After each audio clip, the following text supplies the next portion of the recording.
আসসালামু আলাইকুম বন্ধুরা, আজকে আমি একটা নতুন ভিডিও নিয়ে চলে এসেছি। তো চলো ভিডিওটা শুরু করা যাক। তো সর্বপ্রথমে আছে আমার টিউলিপ ফুল গাছ। দেখো টিউলিপ ফুল গাছটায় কত টিউলিপ ফুল হয়েছে, পিঙ্ক কালারের। দেখো হালকা পিঙ্ক কালারের, কিন্তু ভালো দেখাচ্ছে।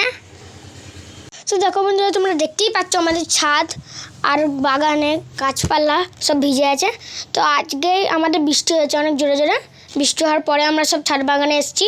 তো তারপরে দেখো, তারপরে এই দেখো কলা গাছটা উল্টে গেছে। তোমাদের বললাম না ঝড় হয়েছে, বৃষ্টি হয়েছে। দেখো সব গাছ উল্টে গেছে। এ দেখো একটা নাকচম্পা গাছ, নাকচম্পা ফুল গাছটাও উল্টে গেছে। দেখো পুরো পেঁপে গাছটা যেখানে ছিল না, মানে আগে তো তোমাদের দেখেছিলাম ওইটা পেঁপে গাছ ছিল, এখন এটা কী গাছ আছে জানি না। দেখো নাকচম্পা ফুল গাছটাও উল্টে গেছে, ড্রাগন ফুল গাছটাও উল্টে গেছে। দেখো ড্রাগন ফুল গাছটাও, পুরো ড্রাগন ফলটাও উল্টে গেছে।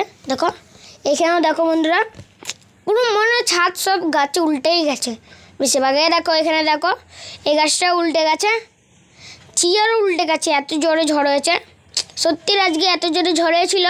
তাছাড়া আজকে বৃষ্টিও হয়েছিল, কারেন্টও ছিল না। দেখো এখানে সবেদাও পড়ে গেছে, সবেদা গাছের টবের ভেতরে সবেদাও পড়ে গেছে। দেখো ঝড় এত জোরে হয়েছে যে সবেদাগুলোও পড়ে গেছে। দেখো বন্ধুরা